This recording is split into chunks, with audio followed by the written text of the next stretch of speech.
The modern game of golf began to emerge in Scotland back in the 15th century, but didn't begin to really flourish and expand until almost 400 years later, when great golf clubs were established and dynasties of Scottish club and ball-making families dominated the industry and its early championships. One of those great families was the Parks. Paying tribute to Willie Park Jr. tonight is the PGA of America's 2013 Lifetime Achievement in Journalism recipient, a 30-year veteran golf correspondent of the Times of London and senior writer for Global Golf Post. Please welcome John Hopkins.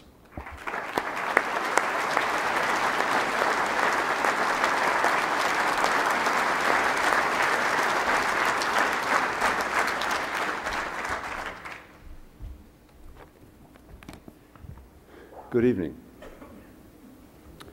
Willie Park Jr. was a member of one of the great families in golf.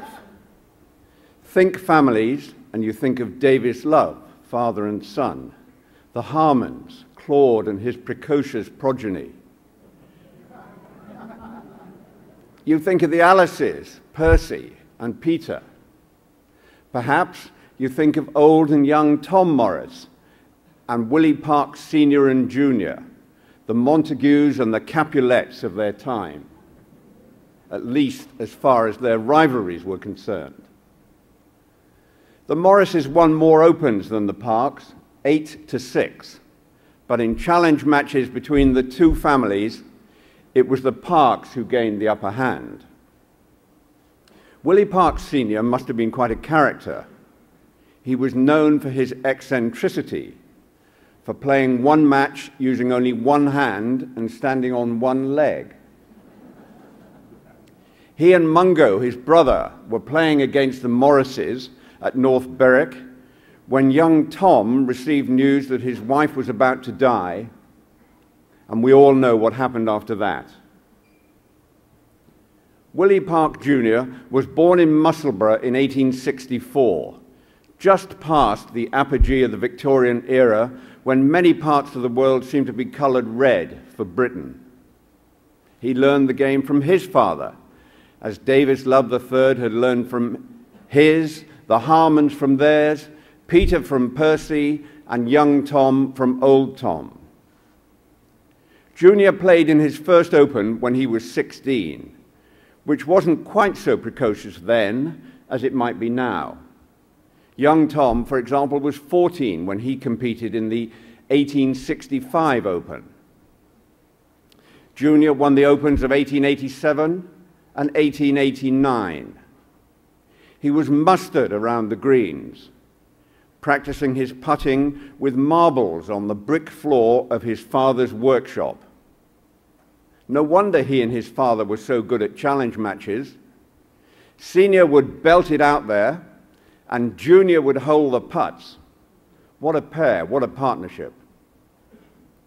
Junior helped in his father's ball and club-making business, patenting several designs and enabling the company to cash in on the growth of the game internationally. In 1897, he opened a branch of William Park & Sons in New York. Now, there's a widely held view that if you can't play, you teach. And if you can't teach, you write. As a writer, I wonder about that. What if you can't write either? Now, that didn't bother Junior, because obviously he could play, and soon he proved that he could write too. His outstanding work, The Game of Golf, was the first book written by a professional golfer about golf. It was published in 1896 and is still in print. Now that's some going. I wonder if J.K. Rowling's books will still be on sale in 120 years. Junior's second book, The Art of Putting, was published in 1920, and it was in this one that he wrote the words that have become so associated with him, namely, a man who can putt is a match for anyone. To have succeeded in two areas would have been enough for most people, but Junior now moved into a third, turning his hand to designing golf courses, 170 in all, in Britain, mainland Europe, the US, and Canada.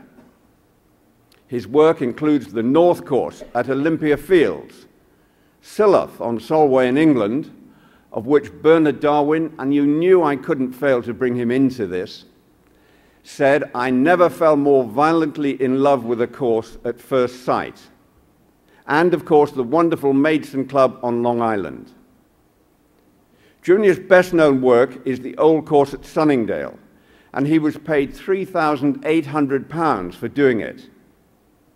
This is probably a little less than $6,000 petty cash, and the sort of sum that some Sunningdale members were playing for when I was there on a golden day last Wednesday afternoon.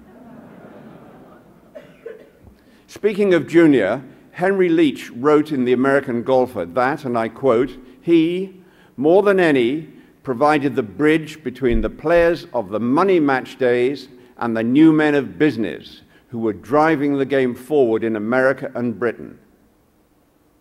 Junior was described, and again I quote, as the only solid link remaining between golf of today and the really great golf of the past. Willie Park was, quote, "one of the boys of the old brigade."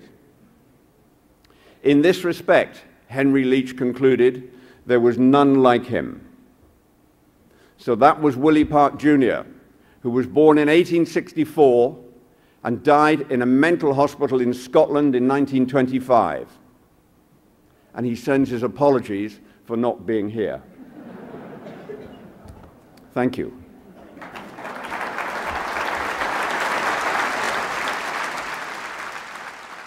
In July of